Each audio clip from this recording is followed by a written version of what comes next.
महाराष्ट्राला? मला एखाद्या चांगल्या गोष्टीचं विचारलं तर आनंद वाटतो. महापुरुषाचे लोहा तालुक्यातले स्मारक किंवा पुतळे प्रताप पाटील चिखलीकरांच्या काळात उभे राहिले.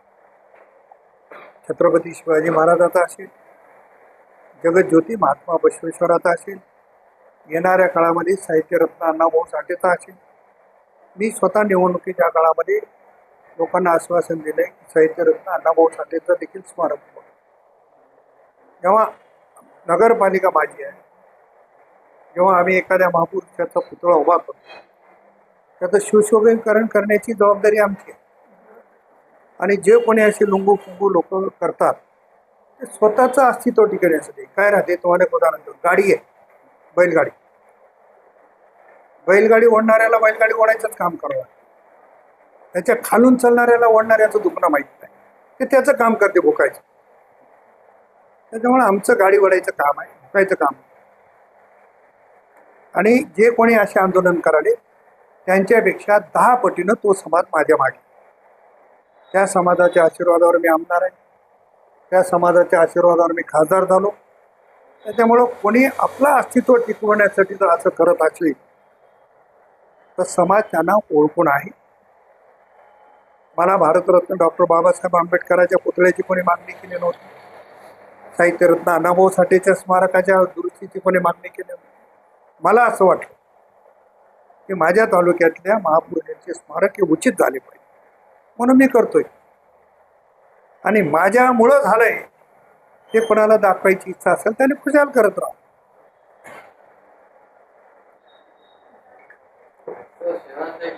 रत्न डॉक्टर बाबासाहेब आंबेडकरांच्या पुतळ्याच्या सुशोभीकरणाचा आपण नारळ फोडलेला आहे. बौद्ध विहाराला पण आपण मध्ये एकदा नारळ फोडलं होतं, पण ते आपण काम करायची सूचना दिली. साहित्यरत्न अण्णाभाऊ साठेच्या पुतळ्यासाठी सुद्धा निधी दिलेला आहे. काम करण्याच्या संदर्भात काही ज्या आपल्यात आपापसातल्या संघटना आहेत त्याचे जे काही थोडेफार छोटे मोठे वाद आहेत ते बसून संपवू आणि ते निश्चितपणानं ते देखील चालू करू. छत्रपती शिवाजी महाराजांच्या पुतळ्याच्या सुशोभीकरणाला पैसे दिले, त्याही संदर्भामध्ये चर्चा करून काम चालू करू. त्या ठिकाणी एकमत झालेलं आहे. तिथं आता डॉक्टर बाबासाहेब आंबेडकरांच्या पुतळ्याला काहीच अडचण नव्हती, सुरू केलं नसेल तरी सुरू होईल. आपण सांगितलं सुरू करायचं. तसं कुठल्याही महापुरुषाच्या स्मारकाचं सुशोभीकरण थांबणार नाही. आपल्याला माहीत असेल की महाराणा प्रताप चौकाचं सुशोभीकरण करायला मी जवळपास 70 लाख रुपये. तेव्हा महापुरुषाचं पुतळ्याचं सुशोभीकरण करणे, उचित स्मारक माझ्या तालुक्याला शोभल असं करणे ही आमची जबाबदारी आहे. आम्हाला कोण्या लोंगू पोंगून सांगायची गरज नाही. त्याच्यामुळे ते आम्ही निश्चित करू. साहेब, आपल्या मतदारसंघामध्ये माळाकोळी एक सर्कल आहे. तिथं काल मीडियाची टीम होती. त्या ठिकाणी डॉक्टरांचं असं म्हणणं आलं की पाणी प्यायला आम्हालाच नाही, म्हणजे स्टॉपला नाही, तर तिथं रुग्णांची पण हेळसांड होती आहे. असंच कुरुळा आहे, बरेच आपल्या PSC आहेत, शासकीय कार्यालय आहेत, तिथं लोकांना आणि तिथल्या स्टॉपला पिण्याच्या पाण्याची व्यवस्था होत नाही साहेब. तीव्र टंचाई आहे, काय म्हणाय? तेव्हा दवाखान्यामध्ये पाण्याची व्यवस्था झाली पाहिजे. माळाकोळीच्या दवाखान्यामध्ये मी सुद्धा पाण्याची व्यवस्था केली होती, बोर पण मारले होते. एखाद्या वेळेस बोरचं पाणी कमी झालं असेल, कारण बोरला पाणी कधी पण कमी होऊ शकतो हा आपल्याला सगळ्याला अनुभव आहे. रोह्याच्या उपजिल्हा रुग्णालयामध्ये अशीच अडचण होती. आपण डायरेक्ट लिंबोटीहून शहरात येणाऱ्या पाईपलाईनला कनेक्ट करून त्या ठिकाणी पाणी सुरू केले. माळाकोळीला भविष्यामध्ये माळाकोळीला जी जलजीवनचं काम चालू आहे त्या योजनेमधून त्यांना कनेक्ट करायला, म्हणजे 12 महिने पाणी राहील. पेशंटलाच म्हणून नाही, पेशंटला तर अधिक आवश्यकता आहे, डॉक्टरपेक्षा पेशंटला आवश्यकता आहे. तिथे व्यवस्था केली जाईल. त्याच्यामध्ये काही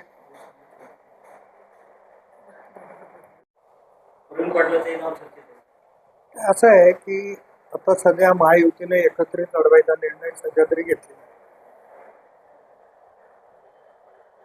आणि माझ्या माहितीप्रमाणे 16 काहीतरी जागेच्या निवडणुका आहेत.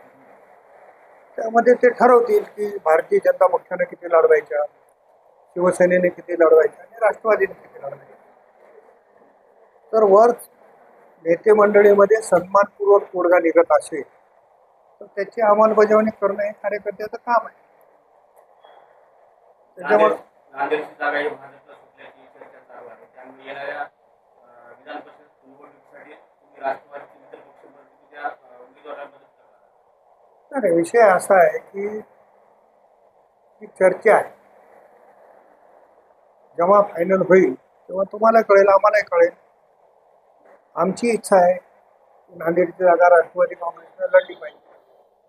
आम्ही सांगतो की बा बाहेर राष्ट्रवादीला सुटते, परंतु शेवटी हा निर्णय 3 पक्षाचे 3 नेते बसून घेतात कुठल्या जागा कोणाला द्यायची. आणि नांदेडमध्ये राष्ट्रवादीचं संख्याबळ चांगलं आहे, त्याच्यामुळे राष्ट्रवादीला का मिळू नये हाही प्रश्न आहे.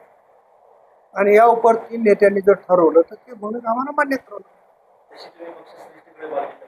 मी केली मागणी ऑलरेडी माननीय मुख्यमंत्री देवेंद्र फडणवीस साहेबांनाही केली आणि आमच्या पक्षाच्या नेत्या आदरणीय सुनेत्रा वहिनी यांच्याकडे केली. मी दोघांकडे मागणी केलेली की राष्ट्रवादी काँग्रेसने नांदेडची जागा लढली पाहिजे, आपण ती सोडावी.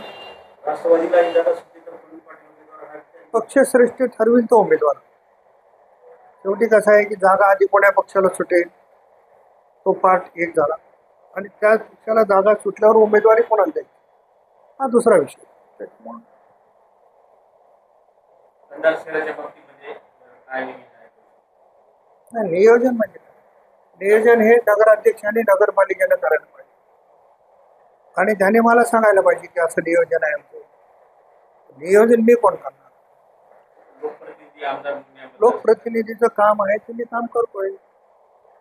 तर शहरातलं नियोजन करण्यासाठी इथं संस्था आपण दिलेली आहे आणि कंधारवासियांना तसा कौल दिलेला आहे की नियोजन कोणीच करू नये अशा पद्धतीचं.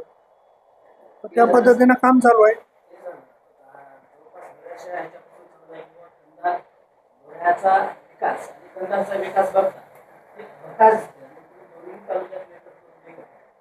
नाही असं नाही. नगरपालिकेमधली टीम काय काम करते याच्यावर अवलंबून आहे. तिथं नगराध्यक्षांनी स्वच्छतेची मोहीम हाती घेतली, मग इथे घेतली का? तिथं नगराध्यक्षांनी ग्रंथालयाची चळवळ सुरू केली, इथं केली का? आणि कचरा न पडू देण्याचं नगरसेवकांनी ठरवलं, इथं ठरवलंय का? म्हणजे ज्याच्या त्याचा स्थानिकचा विषय. लाईट, कचरा, पाणी या संदर्भामध्ये थोडे विषय आहेत. रस्त्याची मुख्य आता मध्ये पाणी बंद केलं, मला आमच्या नगरसेवकांचे फोन आले, मी लागलीच पाण्याची व्यवस्था जोडायला लावली नाही. माझ्या अधिकारामध्ये जी गोष्ट आहे माझ्या कानावर आली ती करणं हे माझं कर्तव्य आहे आमदार म्हणून. परंतु बाकीचं जे नियोजन आहे त्यांनी करून आम्हाला सांगायला पाहिजे की बा ही वोट शहरात झाली पाहिजे, ती वोट शहरात झाली. गट शहराच्या राजकारणात कंधारचा विकास मागील पाच गट शहर- वर्षात गट- होऊन गेलाय. तसंच याही 5 वर्षात राहत नाही. नाही, कट शहर कोण करते? आमदार विरुद्ध नगराध्यक्ष असं कुठेतरी गट शहराचं वाद. कोणाची कुठं लावाल्या, कोणाची कुठं लावाल्या.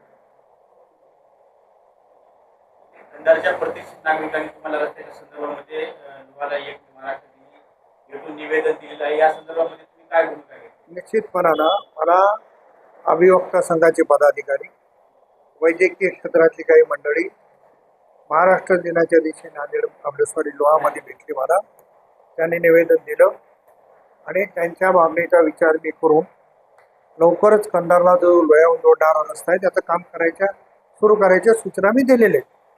शेवटी शहरातल्या ज्येष्ठांनी असो कनिष्ठांनी असो एखादी मागणी जर केली आणि ती माझ्यानं पूर्ण होत असेल ते करणं माझं कर्तव्य आहे. म्हणून मला वाटतं की येणाऱ्या 2-3 दिवसामध्ये त्या रस्त्याच्या दुरुस्तीचं काम युद्ध पातळीवर सुरू. आपण जर बघितलं तर तुम्ही या कंधारचे एक पालक आहात. लुहा झपाट्याने तुम्ही जाता. कंधारच्या शहराची जर दयनीय अवस्था बघितली तर या ठिकाणी गॅससाठी नागरिकांना परिश्रम करावं लागते. पोस्ट ऑफिसची दयनीय अवस्था झाली. या ठिकाणी व्यवहार होत नाही. जरी विषय केंद्र शासन